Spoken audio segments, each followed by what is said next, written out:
Well, I don't want to dominate the discussion, but I have been in Japan. Yeah, that's what I wanted the first half of this episode to be. Okay. I'm not going to pretend I got like a million stories. You know, I'm a bland person. When I travel, I'm a bland traveler. But I guess lead with the embarrassing things that happened to me. Rode on a women's-only train with Shang, because you know they do that. It used to be a problem, probably to some degree still is. Groping on a train, the very packed Tokyo subway. So sometimes whole trains, and most of the time the front car of a train is reserved for women. So me and Shang are in a hurry. And we're like, you know, oh, okay, which one? The one that's heading to Moria. Oh, okay, get on. And I'm like, get on. And I realized, like, we're quiet. And trains are quiet in Japan most of the time. But I'm like, you know, standing in the back with her. And I'm looking over my shoulder. And I'm realizing, up and down the seats. All women on that side. All women on that side. It's not like there were bright pink signs everywhere, but I'm like, I turned to Shang and I'm like, I write something so she can read on my phone. A lot of ladies here. Hope I'm in the right place. Like, you know, a concerned emoji. And of course we realize we're on the women's train, and I think she looks it up because we're both a little skittish. I don't know if someone's actually going to report, you know, some white guy. But it is, I think, something they're very lenient with foreigners. Like, they just don't care so much if a foreigner doesn't know and gets on the women's train. Anyway, but that made me feel bad. Other than that, I feel like the worst of it was just on the plane ride back home, or right before getting onto the gate. For some reason, I'm lining up, and it was already confusing getting lined up with all these Americans after being in Japan, where they queue so effortlessly, and they're so organized. And so these Americans are getting back on the plane to San Francisco. And I noticed the guy with the open lane for business class.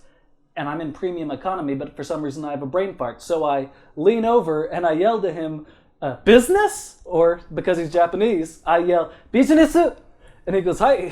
And I realize, oh wait, I'm in premium economy. So I just go, and lean back into line. And I'll never, just was so fucking embarrassed. Wait a minute. Is premium economy first class? It isn't. They've added more classes between economy and first class. I think it's economy, premium economy, with like a little more legroom. And then I think there's business, and then I think there's first class, or maybe it's the same thing. I don't know. I fly coach. Coach is tough on a 13-hour flight. Yeah, I've never left the States before. The longest I've done was 5-6 hours. Oh. Yeah, I'm not really crazy about planes. For those of you who don't know, I have a fucking crippling fear of heights. But it's not just that. The leg room. The leg room, my dude. And I fake putting on my, my seatbelt every time I get on a plane. I mean, it's not like a car where you're going to have a sudden, like, you know, the plane's not going to break midair.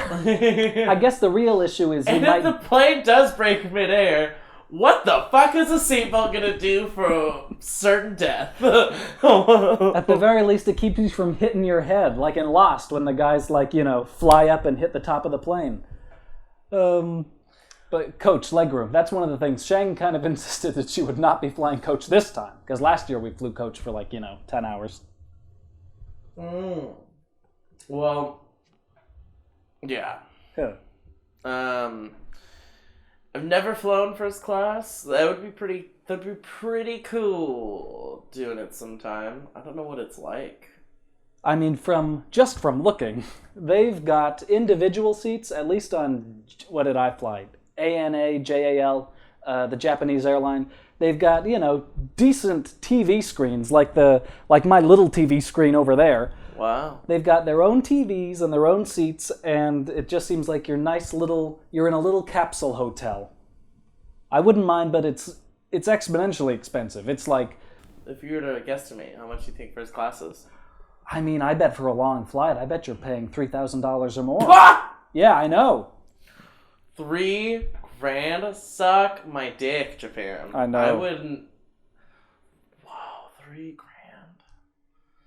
I met somebody recently who only flies first class. Oh. Yeah. For, like, on behalf of a company, or are they just... Nah, her parents got a lot of money. Okay. Yeah, and I was like, I've never even smelled first class. It's always been coach. I always fly with, either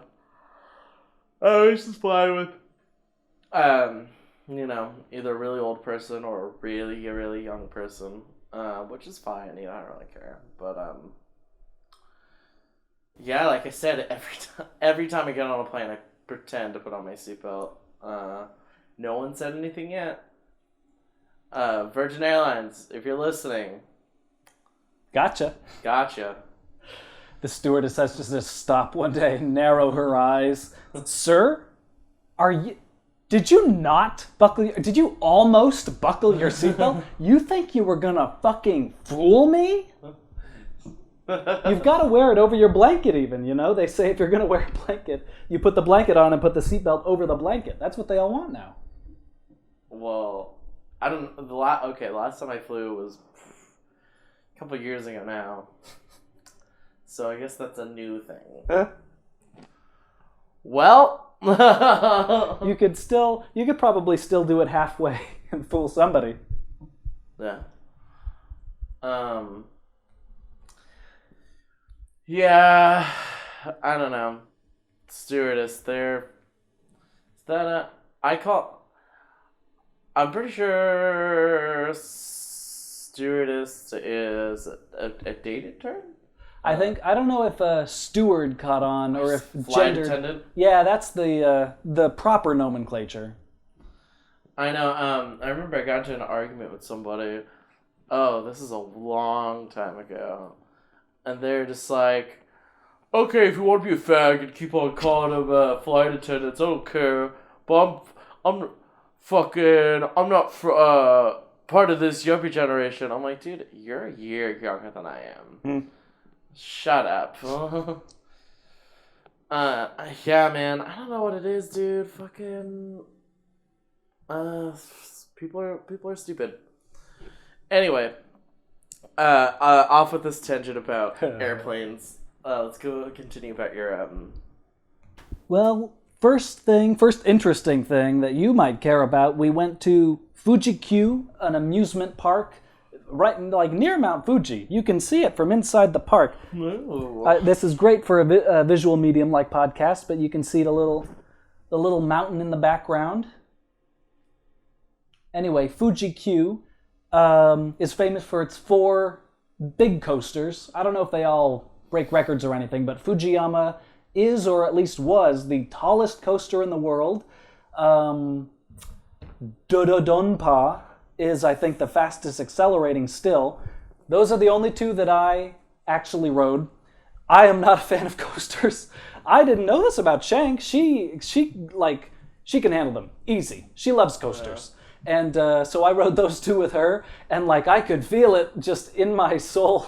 I had a headache. My heart felt like it was, not going to be able to handle a third. I mostly kept my eyes closed and was doing breathing exercises through these, Fujiyama, the tallest. It just goes up and up and up and up and up and up and up and up and up and up and up. And then you go down and up and down and up and down and up and down and up, and it's, I don't know, I was just going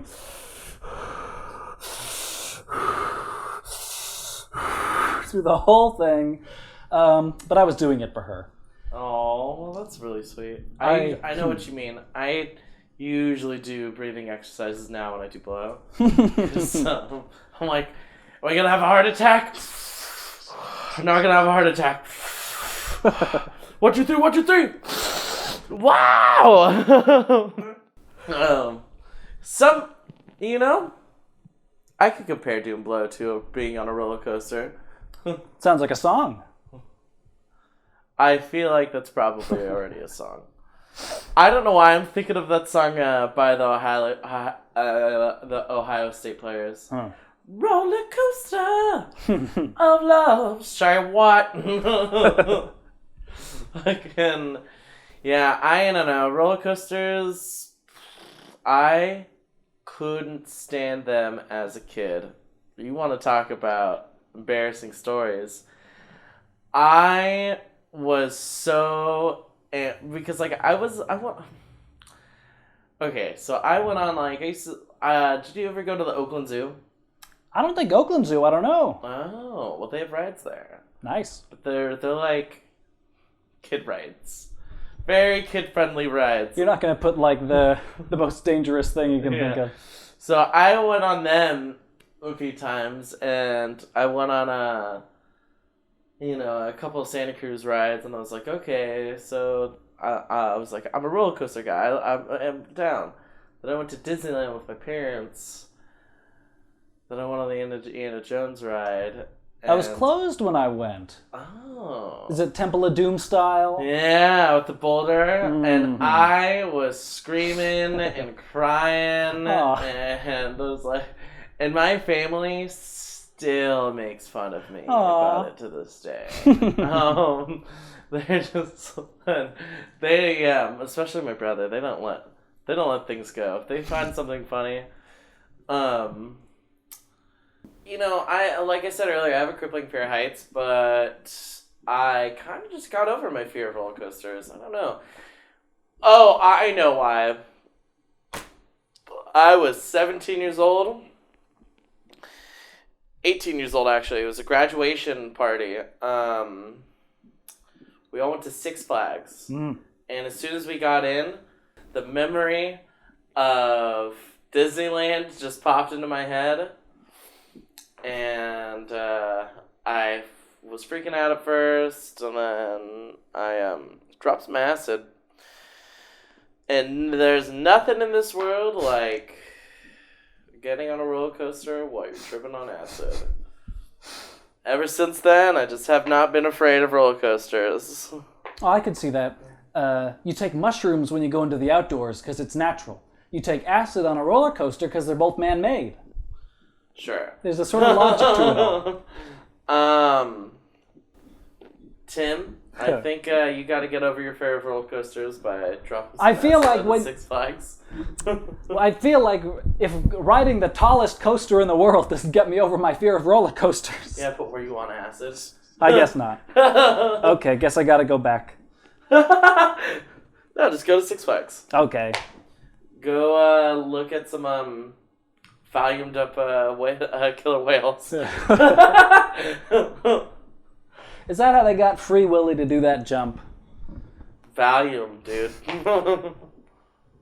So I saw American film Godzilla King of Monsters in Japan. Oh, how was it? I mean, if you can see it in a theater, like, I'm not the sort of person who's gonna hate on it because it's a dumb action movie. It delivers on all the monster versus monster visuals you could want. I think like any movie like that, in 5 years, it might feel like a chore to watch. Yeah. But it's cool. Well, if you're drinking with a bunch of friends. Yeah. Going on.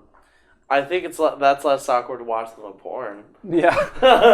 And I didn't say it was going to be more awkward than a porn to watch. But... Oh, that was just popping in my head. Okay. But yeah, Godzilla was fun. I saw it in Shinjuku, the theater, the Toho Theater with the, I want to say ceramic, but I don't know, probably just Godzilla head in the back or on top, you see? You can eat with Godzilla behind you, and it roars every hour. We did not hear it roar. We were never there at the right time. Nothing else you'd be interested in? Like a Ghibli museum, little Moomin theme park, stuff for... Stop it. It's not just about me, it's about our fans. Okay. Moomin theme park. It's like a theme park for babies, people to bring their dogs. The Ghibli museum. I was telling Hannah, we went on a weekday, but you still get a lot of tourists and a lot of, I guess, just housewives who bring their babies. And so the museum was pretty crowded with, little kids and their moms. And honestly, it is a difficult museum to navigate. You get kind of a cartoon map that shows you in 2D all the floors, not from above, but from the side. And it was just kind of a chore to figure out what floor we were on, where anything was. There was no wayfinding. And anyway, it wasn't a bad museum. Yeah. Oh, hey, speaking of which, I'm fading myself off with the... It's Moomin. What the fuck is Moomin? He's like, it's like Winnie the Pooh. He's a animal that's a little bit like a hippopotamus. They live in a happy valley named Moomin Valley, and they're just a family of, like, you know, these creatures that want to live peaceful lives, but there's always something going on. That's really funny. Because I got really stoned the other day, and I was watching a special on hippopotami. Was that how you pluralize? I think so, yeah. And they're fucking crazy ass animals. They're violent. They're violent animals. I knew that much. They kill people just because, like, they don't eat people, but they have like they have a percentage of kills per year, and it's not because they're hungry.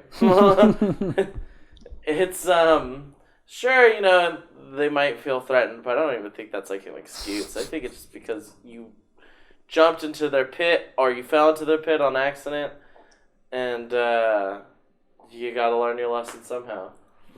It's crazy. And I remember watching Madagascar when I was like a middle schooler, and I was just like, oh, hippos, yeah, dude, they're cool. Who is it? It's like an actress, right? It's DreamWorks, so they're all like, you know, A-list. Well, A-list. David Schwimmer. TV stars and A-list celebrities, whoever they could get. Well, at the time, yeah. Almost want to say Queen Latifah. That might be racist. Let's hope for my sake it isn't.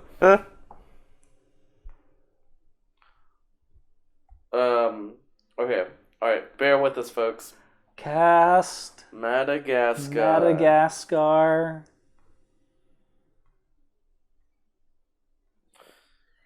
I want to say her name is Gloria? Yeah, that sounds right. Oh. Okay. Yep. Nope. Jada Pinkett Smith. Ah! Huh. Alright, guys, I gotta retire from this. I'm sorry. You're canceled now. What the hell was she in? Oh. She's a Smith, right? Of the Smiths? Yeah, she's Will Smith's wife. Ah. Ex-girlfriend of Tupac, current wife of Will Smith. I mean, you can't say that she, you know, I think she chooses She went great men. On two opposite ends of the hip-hop spectrum. Huh? Where is Jazzy Jeff these days? Oh, DJ Jazzy Jeff? Yeah. I don't know, but you remember his Nightmare on Elm Street song with Will Smith? What? I don't know. Oh yeah, you're not a horror guy. That was when Freddy Krueger was defanged all to hell. That was probably around the 5th movie. This is like early 90s. Early 90s, maybe even the late 80s at this point. I just do this because my older brother. Kind of lines up with the Addams Family. Yeah. If we're talking hip-hop theme songs. Wait a minute. Well, yeah, it was they do what they want to do, say what they want to say, something and something and something and the Addams Family. Skirt. Oh no, that would be if the Addams Family got a hip hop song nowadays. No, yeah. Amigotos Adams. No, I'm not gonna finish that. What do you call the genre of hip-hop songs that you get during they're workout songs? They're like Sunflower from Enter the Spider-Verse. It's not even auto-tuning anymore. I don't know what to call it. Trap? Maybe. I don't know. But anyway, Nightmare on Elm Street. A very defanged Freddy Krueger. Yeah. And then they came up with the new Nightmare, Wes Craven, after that. I've seen New Nightmare. Didn't like it as a kid. I appreciate it now as an adult for what it is, but I don't know if I still don't like it. I don't know. Maybe I gotta rewatch it. It's a very meta Nightmare on Elm Street movie. Some say that's the precursor to Scream. Oh. Which someone told me was filmed in Santa Rosa. I would never be able to guess. I'd never be watching a movie and say, oh, that's Santa Rosa. Do you know what movie I did just know? Because, well, one, it's obvious because of location, and two, if you go to the town, that town hypes that movie like it's nobody's fucking business. Have you ever watched The Lost Boys? No, I have not. Schumacher? Joel Schumacher's vampire masterpiece? It was Schumacher? I think so. Who directed it? I thought it was Tony Scott. Well, let's find out. I might be wrong. Yeah, pal. Maybe he wrote it, you know? Yeah, I don't think Tony Scott's much of a writer. I don't think he's much of a writer.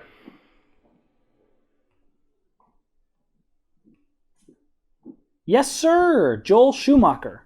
Oh, did he direct it? Yes. Yeah, well, it takes place in Santa Cruz, California. Predominantly, well, not predominantly, but like all the scenes where there's like characters meeting other characters at the Santa Cruz Beach Boardwalk. Hey, meet me tonight at the Santa Cruz Beach Boardwalk. In the one California sun. Huh? The Santa Cruz Beach Boardwalk. Da-da-da-da-da-da-da-da-da. Boardwalk! Yeah, that movie's fun. It's pretty hokey. It scared the fuck out of me as a kid. I'll tell you that much for sure. Now I just find it hot. Kiefer Sunderland, oh. Someone at work today, new guy. Oh, continue.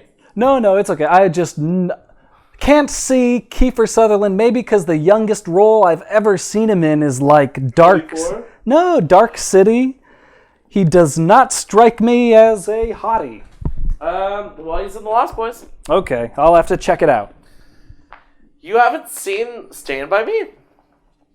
Well, how young would he have been then that? He's hella young, and he's the older brother of one of the main characters. I guess I've seen it, but I didn't know that was Kiefer. He's the main bad guy. Ah. Well, I'll just have to watch Stand By Me again. Yeah, Ace. He pulls the switchblade out on the end. And then the kid goes, I think I've said that line to you. When you're like legitimately asking when the next time we're going to film an episode is. I gotta stop not taking everything so seriously. I think I responded with that. He says, "Suck my fat one, you greased up bucktooth hood." I feel like I'd remember that.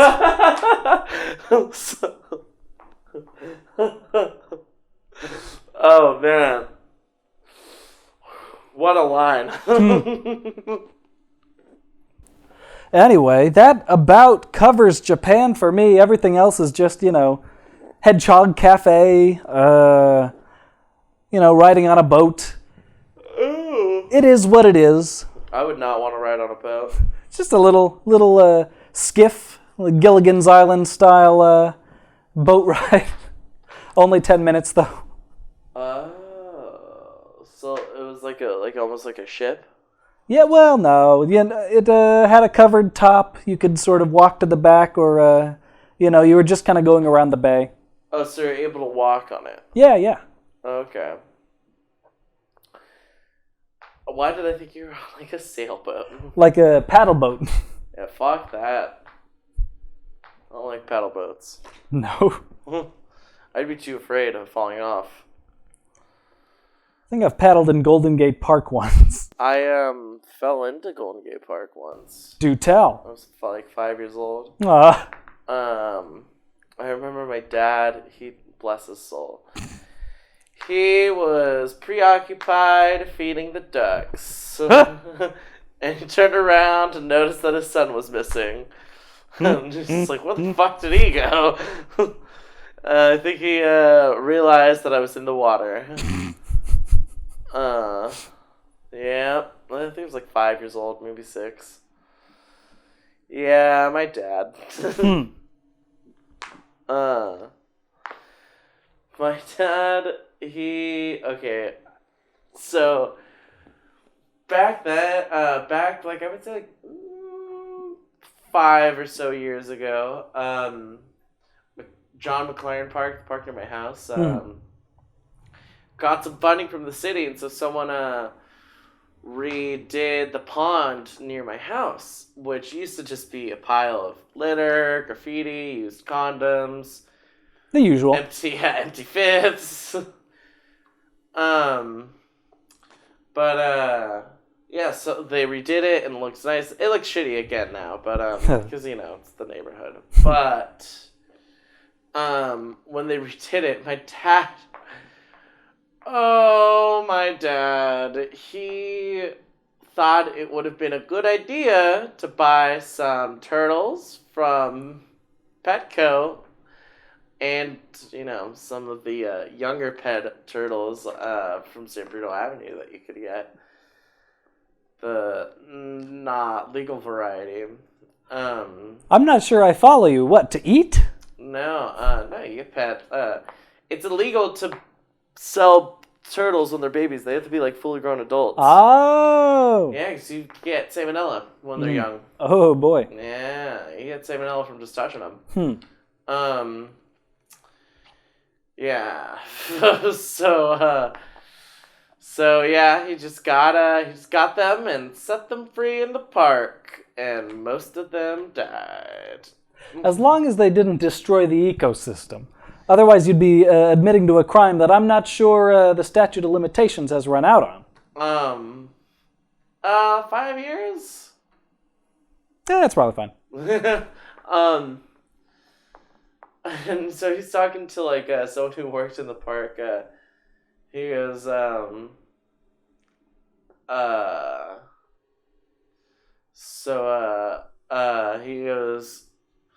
he goes, man, why isn't there any aquatic life, here? And the guy goes, well, because, there's, he's like, because the water isn't consistently fresh enough. He's like, they get water from the reservoir sometimes. He's like, but they don't get enough for aquatic life to sustain here. He's like, some fucking jackass caught some turtles in here the other day. Must have died. The ones who I lived, I had to get up myself and put them in the reservoir. My dad just like, oh no.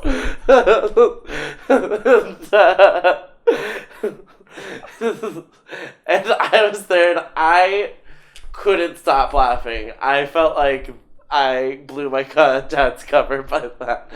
I'm just like, started laughing so hard. And he just, the nice employee at the park was, he was getting annoyed and he just walked away. He was so fucking jackass. Oh, man. I like to imagine you gave them all names. You got to go down to the reservoir to see which one survived. Yeah. And it's like, James Jr.? 2 of them survived. They're in that reservoir now. Ah. Yeah, there's. He didn't set them free in the reservoir because they're all already turtles in the reservoir.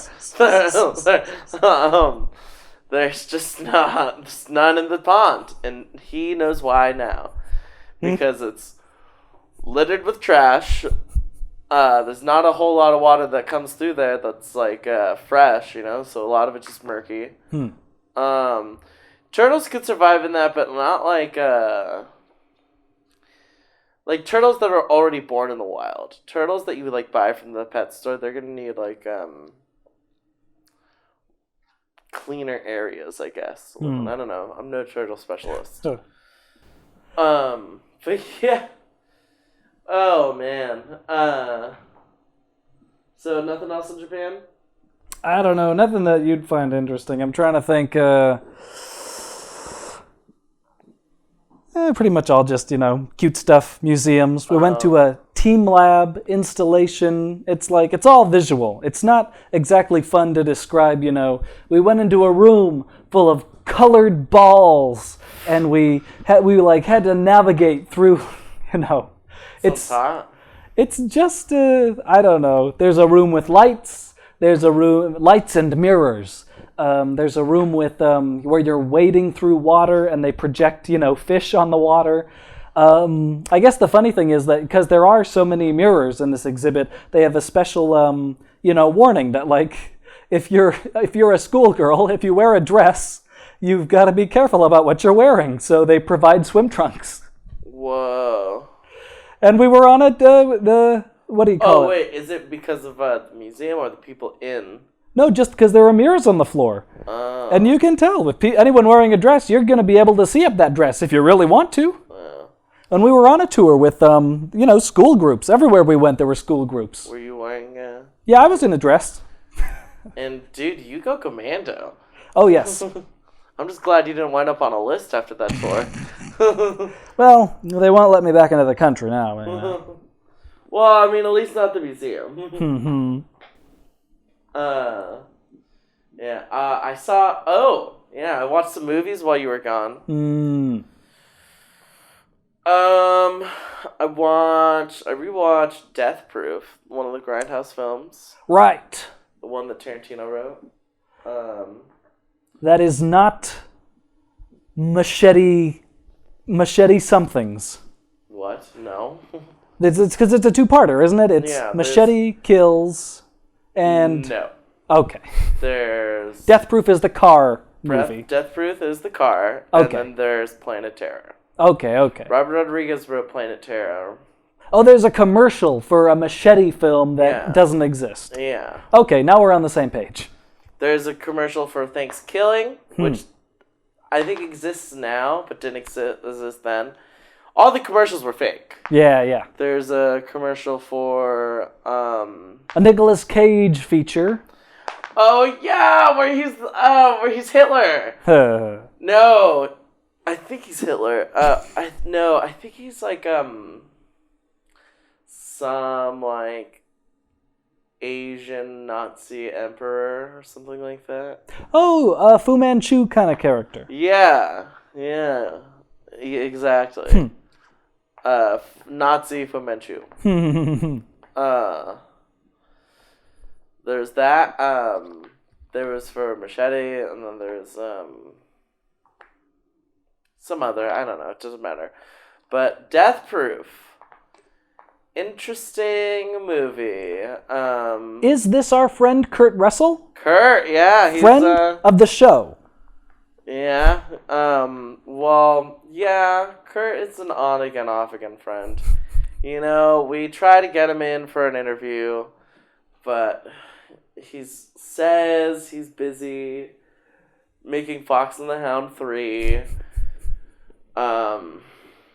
It's really devolved, from direct to video. This one's going to be direct to streaming. Yeah, exactly. Yeah, it's supposed to be Otis's revenge. I don't know. I guess Otis never died, and he's out to kill the fox. All the production, the art I've seen has been pretty dark. Yeah. Pretty violent. A lot of imagery in it, and but you know what? I'll go ahead and watch it. Yeah. They said they really wanted to get the Watership. What the fuck is that movie called? Watership Down, the rabbit movie. Yeah, they wanted to get that feeling. Mm-hmm. But make it about this fox and this hound. I don't even know who played the fox in that movie. All I know is that Kurt Russell played the hound when he was an adult. Did we talk about that? We've mentioned it. Okay, because I was speaking of Disney and Kurt Russell. No, yeah, that's definitely we've been there. But that's funny because that's the only Disney movie that I've enjoyed with Kurt Russell, and that wasn't when he was a Disney star. He was well into being an adult when that movie came out. Um, I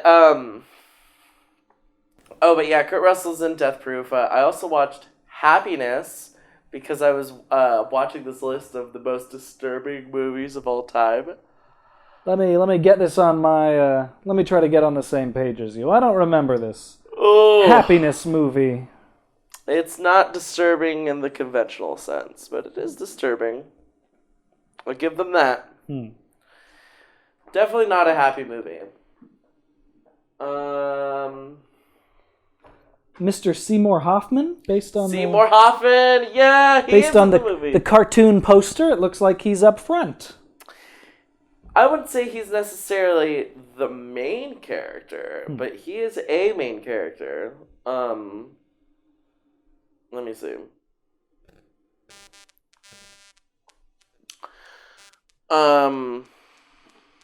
Ben Gazzara, otherwise known as the villain from Roadhouse.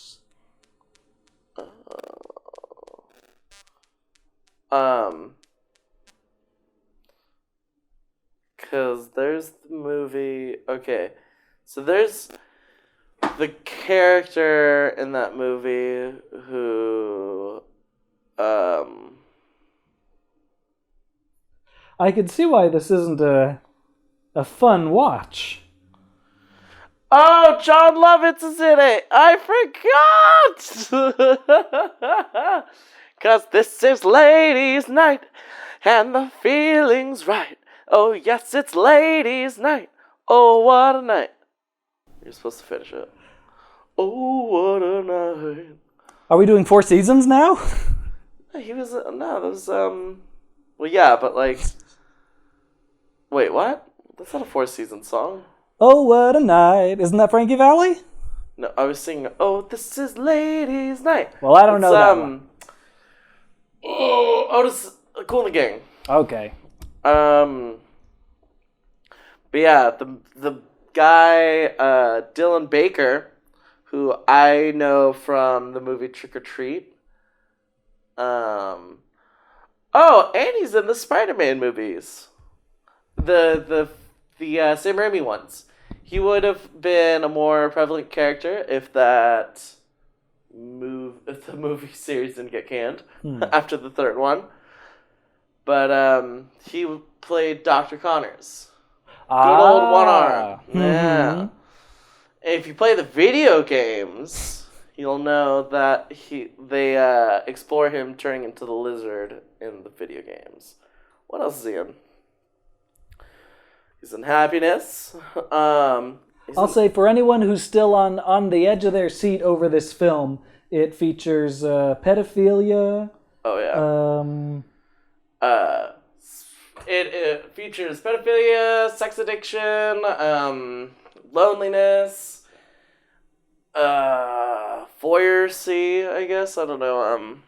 Voyeurism. I don't know. Did somebody's genitals get cut off? Did someone's genitals get cut off? I'm just skimming this plot thing. While Alan is still content with her friendship after she confided this in him, it is revealed by Helen the genitals of the doorman were discovered by police. Yeah, someone did get their dick cut off. So really, this movie's the complete package. Yeah, it is a fucking depressing movie. It's a good movie. But the gnarliest one is for sure has to be Doc Connors, because he is super attracted to his son's friends, and his son is like 12 years old. See, but I think I don't know. I think this movie did it better than Kevin Spacey one. What the fuck is that? American Beauty. Yes. I don't know. I feel like American Beauty kind of fetishized it, and it almost feels like this. It almost feels like you could say that they fetishized it, but they just put you in the perspective of said pedophile, and less in the act of committing anything.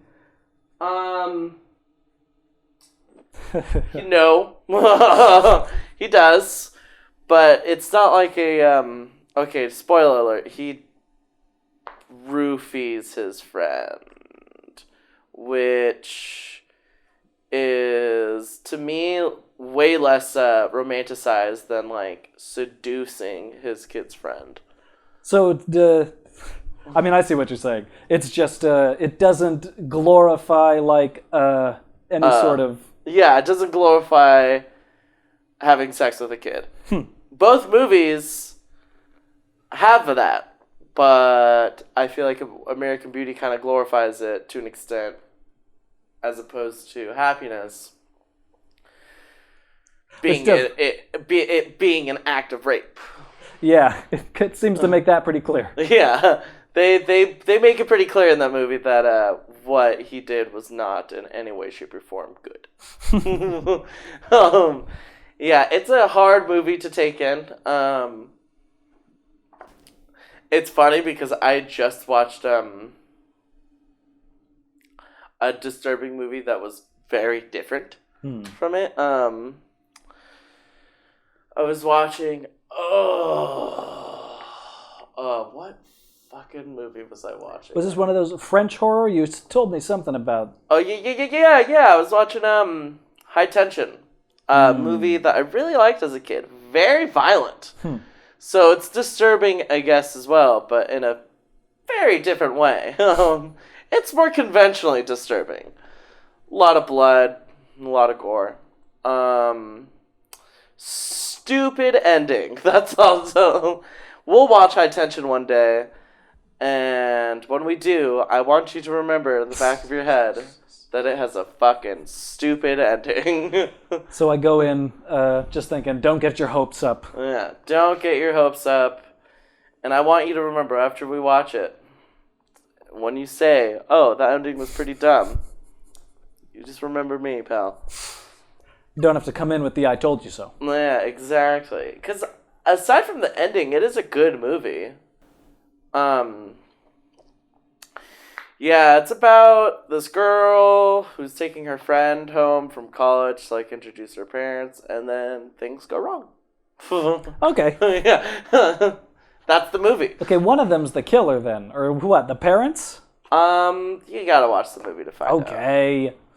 I was looking for just any footage of running, preferably from a profile view so I could, study and animate it. And I was watching one of those movie clips YouTube channels, just like trying to find anything. This is like Fandango's official movie clips thing, and they just find literally anything, some of which seem to be softcore porn titles, and they just put, 10 clips. You've seen this, right? Like, you find a movie clip and it says, like, the chase scene, 2 out of 10, because it's, and it's like, I can't imagine whose job it is to pick the movies, to decide what gets in. I don't know. It's surreal to me that they just find the movies that nobody remembers, and it's like, oh, a week ago we uploaded like the 10 clips that everybody was clamoring for from this movie that I cannot remember, starring this Matrix ripoff from 2011, starring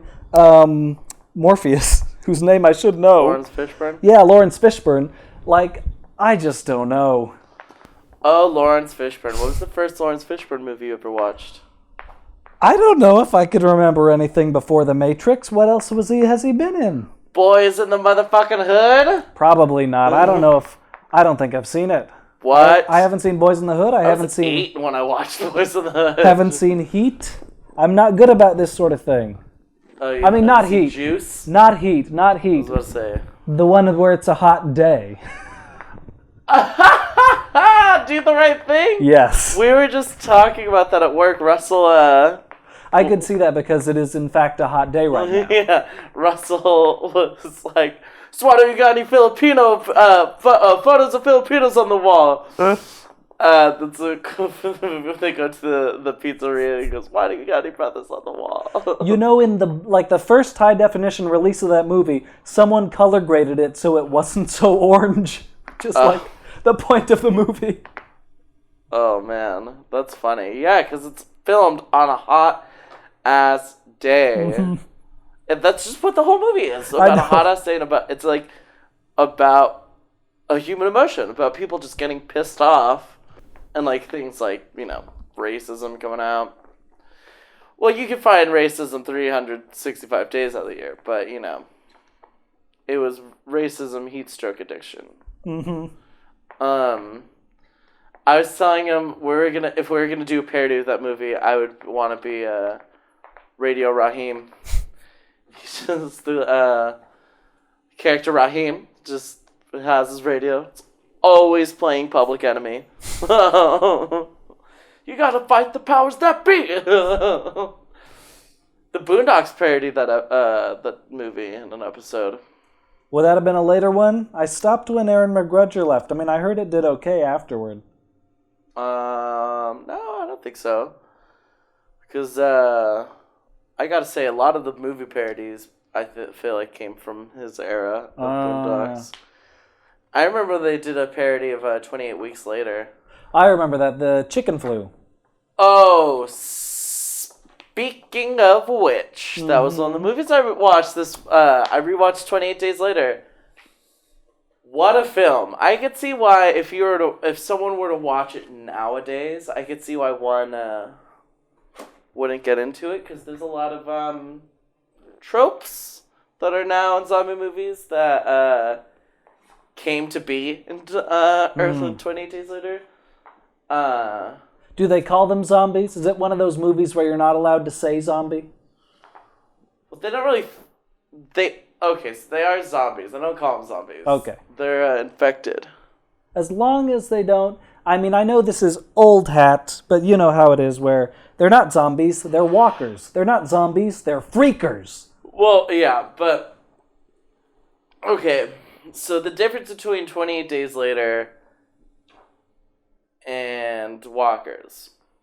The infected in 28 Days Later are people infected by this virus called the rage virus, which is supposed to be eerily similar to mad cow disease. And it's just people going fucking buck wild. And they don't necessarily like, they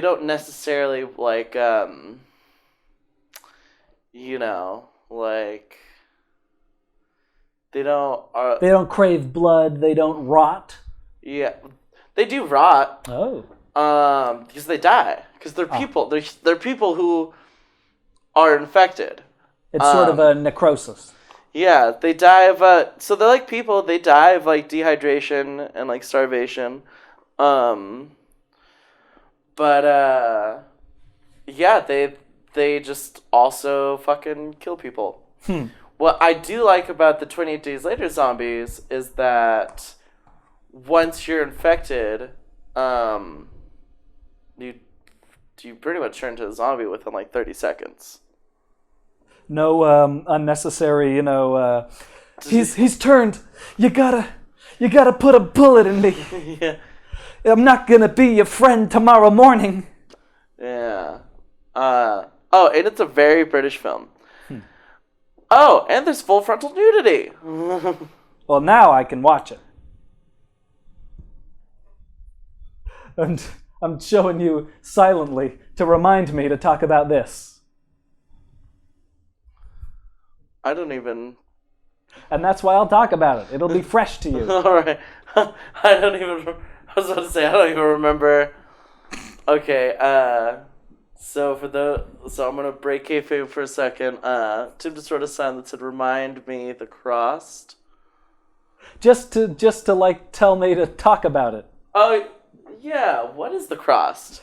It's also I don't want to call it a zombie story, but it's an infection world breakdown story that I haven't even read, but I've read about it and it sounds so interesting. And it's got a film in the works, or at least something in the ballpark. It's like a Zack Snyder thing. But I've always found this interesting. Alan Moore worked on it briefly. Zacky Poo. Well, I mean, I have seen one of his zombie movies. Right. And I haven't seen. That's the remake. The remake of Dawn of the Dead? Yes. I really want to watch the original with you, too. We'll get into watching movies. I'd love to do, like, live riffs or even just reviews afterward. We'll just only watch Ken Fourier movies. Yeah. And that'll lead up to us binge watching Kenan and Kel. I know I don't want to watch. Even as a kid, that was like the first show that I didn't want to sit through the sitcom tropes. Like, it's when you're watching and you're like, oh, he got the winning lottery ticket. How's he gonna lose it? Oh, the old woman, he left it in the old woman's grocery bag. What's he gonna do to get it back? I was watching someone talk about it was a Family Matters bit, and someone was talking about how the character's there's an episode where they're at a party, and the character Waldo brings in a bunch of like mini shots of like just like various booze, and he goes, yeah, my dad's a stewardess. And the person who's talking about it goes, fun joke in 1994, problematic statement in 2018 for a variety of reasons. So that reminded me of that.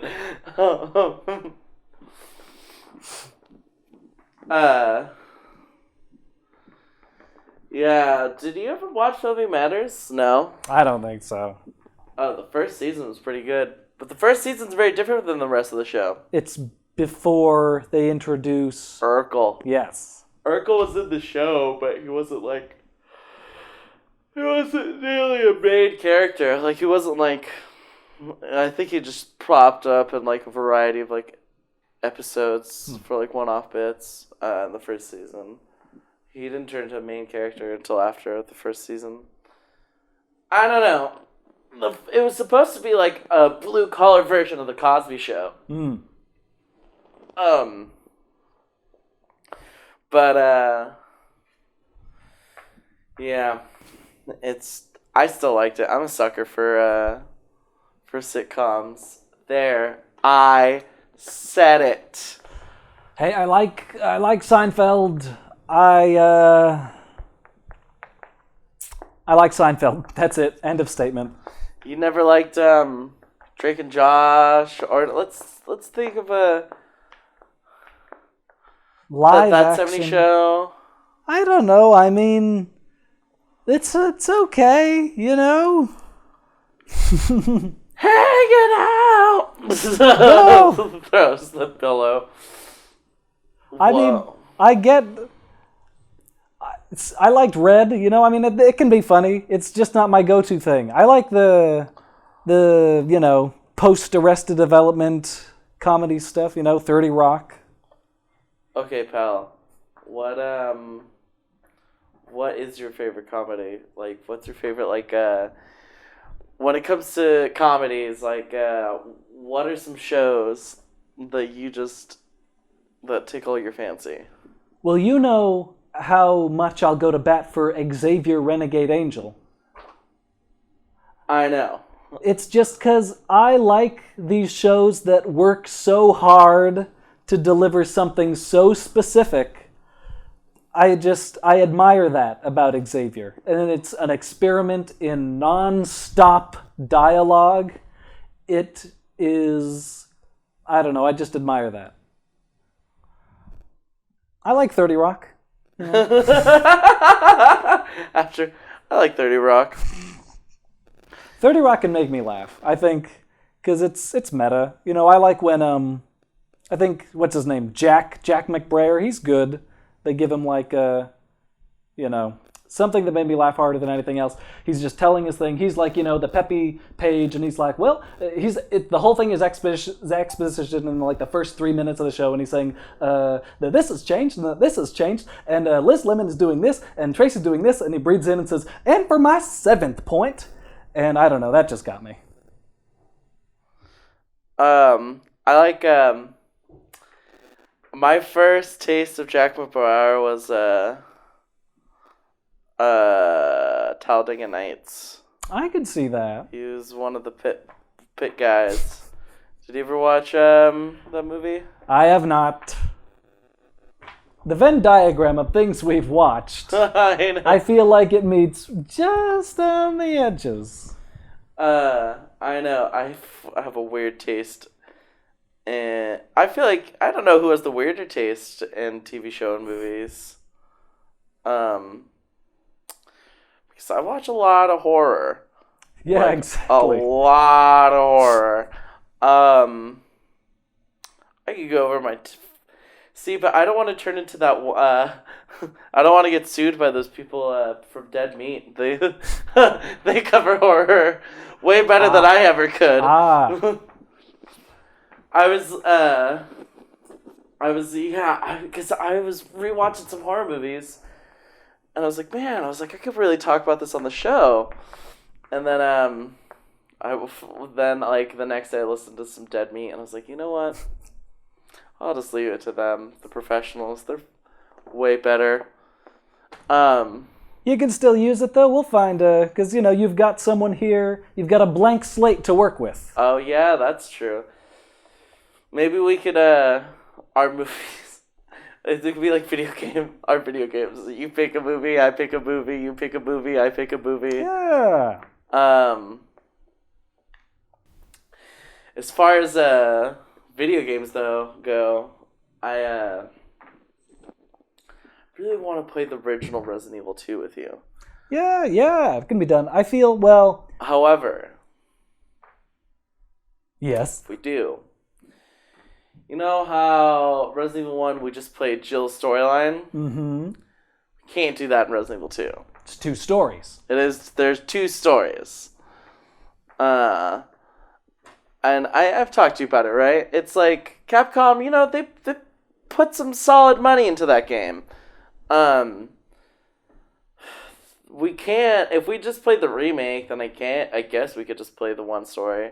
They're just like, you gotta play both stories to get the true ending. But I'm like, both stories feel like the same story for majority of the game. And that makes me sad because they put in a lot of effort to make it feel like you were playing 2 stories in the original game.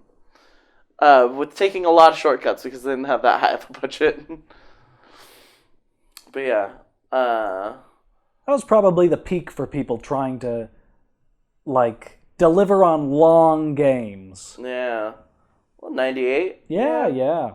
I remember Grim Fandango was billed as being a 4-year adventure because, of course, the game's story is over 4 years. And it's over, what do you call it? Time skips. So, It's funny, Resident Evil 2 is just one night.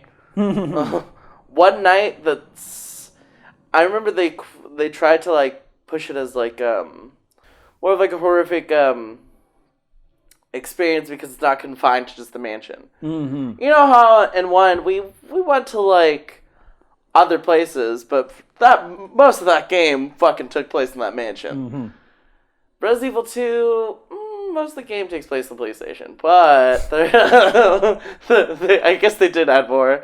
It is also funny because, spoiler alert, it does end in an Umbrella laboratory. You've told me. They all end in laboratories. Yeah, the first 3 at least kind of end in Umbrella laboratories, and then they're about to blow up. And I'm like, that's kind of lazy of you, Capcom. But, they didn't care. They still got my money. Yeah, also, I saw that Amoeba has Parasite Eve. Ooh, You mean the game or the soundtrack? The game. They sell games at Amoeba Music? Yes. Interesting. It's not they don't have a big section for it. If we ever go to Amoeba Music, the one on Haight Street, I could show you where said video games are. But do you know... Okay, take a guess as to how much Parasite Eve costs there. Okay, well, you're only asking because, if it's just a disc that's been pre-owned, I'm going to bet it's real cheap. That's where my head's going, okay? So I'm going to guess it's less than $1. You seem... Add 2 more zeros to it. Oh, boy. It's $150. What, used? You could get Parasite Eve on, the PS3, right? You could get it on the PSP at any rate. I know. And I'm like, Parasite Eve, like, it's a damn good horror game because, you know, it's a good horror book, which is funny. I read the Resident Evil book. I'm pretty sure I told you about. Oh, yes. Yeah. But those books are based on the video games. That's not the case with Parasite Eve. That game came after the book. Mm-hmm. More romance in the book. There's more of like a love plot, but it's still, you know, plant zombie monsters killing people in New York. Yeah.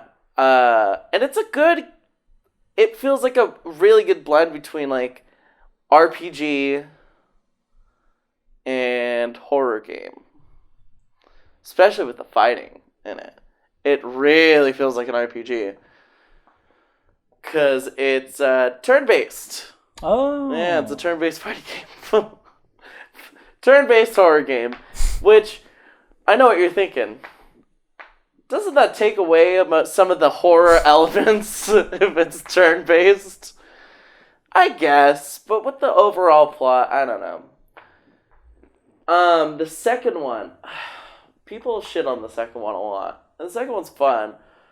But they took pretty much all of the RPG elements. So when you do that, it just feels like you're playing Resident Evil with plants. And like, which is fine if you're playing a Resident Evil game. But it's a Parasite Eve, and people don't want to, you know, people didn't want that. Yeah, I would love to start playing Parasite Eve sometime with you. I think you would enjoy it. I would go safe to say is that would probably be your out of Silent Hill, Resident Evil, and Parasite Eve. I would safe to say it'd probably be your favorite. Okay, big promise. We'll promise, see. Because yeah, it's like a RPG meets survival horror. I'm looking forward to making you play Sanitarium because you know that's my plan. I want our next two games to be the Stephen King themed, because these Sanitarium totally rips off Stephen King, and as we both know, Alan Wake totally rips off Stephen King. They even say it. Yeah, you told me. Yeah. It's like this is like some sort of Stephen King novel. Story. Yeah. Oh. Oh, speaking of which, I was reading that one novella of his. Oh, it doesn't even matter, you know. You know that novella, that one out of the... Yeah, out of... On Writing? Yeah. How to write like me, Stephen King. By me, Stephen King. Well, first you get an inanimate object. Then, You imagine the dark history it might have. Yeah. And is it possessed? Is it haunted? Is it an alien? That's for the reader to find out. No, The Mist. That Stephen King novella. That's a fun one. And that would become David Lynch's script or... Yeah. And the other guy directing. I always confuse which one did which. So I don't think he directed it. Yeah, David Lynch did the original... No, he did the original Fog. Pirate zombies. Zombie pirates.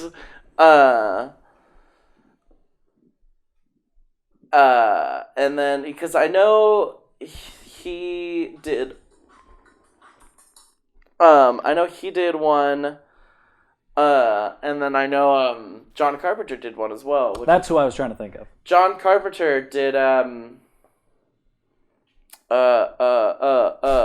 what is that fucking movie? Not The Mist, not The Fog? Not The Mist, not The Fog, Mouth of Madness? No, that's something he wrote. Okay. Oh car that kills people. Christine. Oh. He dated Christine, which I think is funny because Christine is a very interesting movie.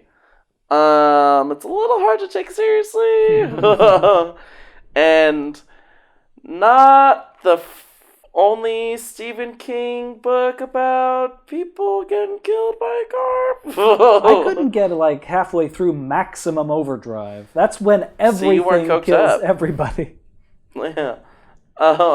See, you had to be as coked up as Stephen King was. I could see it being fun then. I like to call that one the AC/DC musical. Because it's just AC/DC in that movie. Maximum Overdrive. Oh, God. We gotta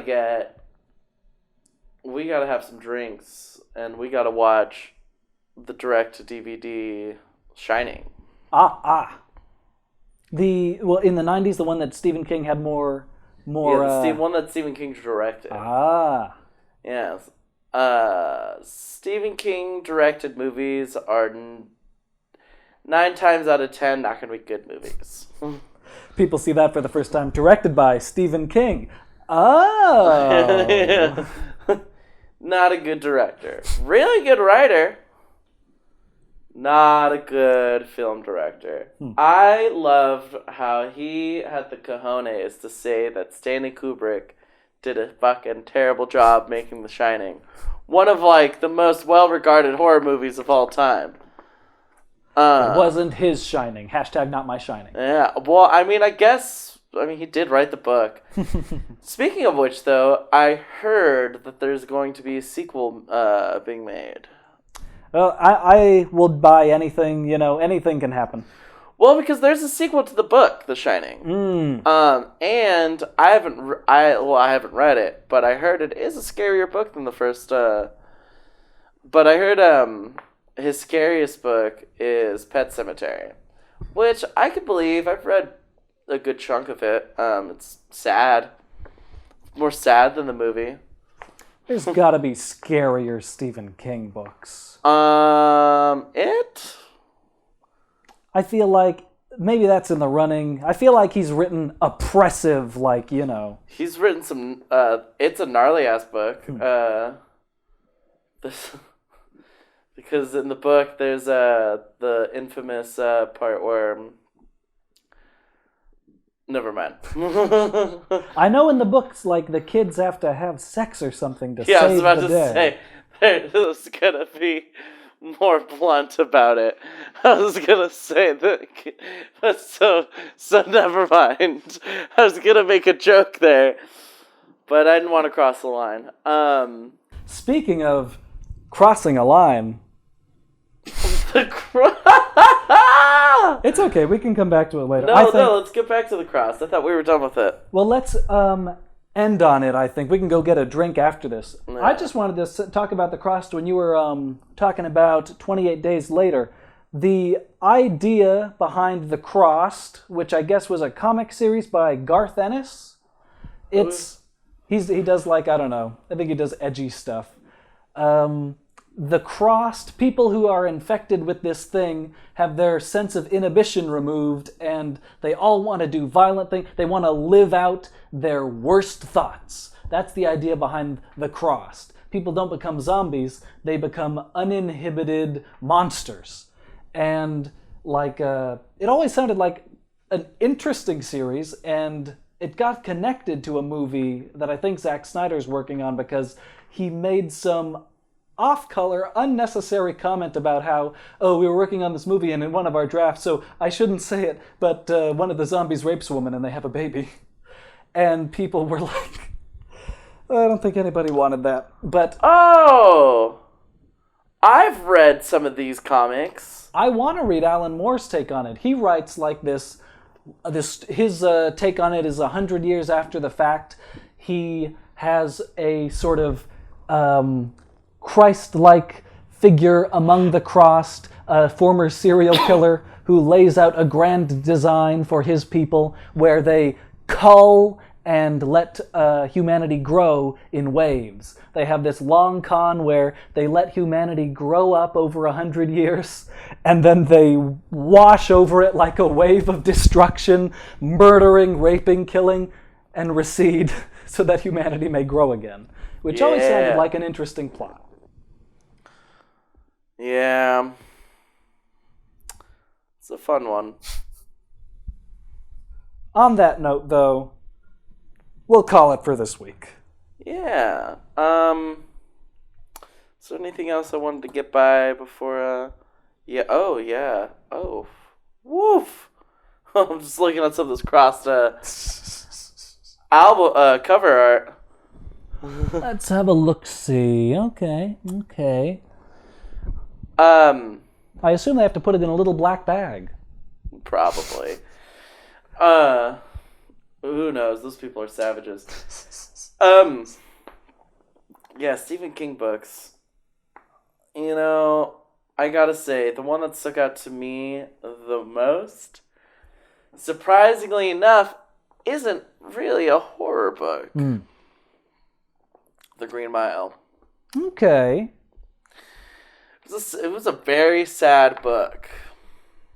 What does the woman with cancer play a bigger part? Or is it just Tom Hanks' character?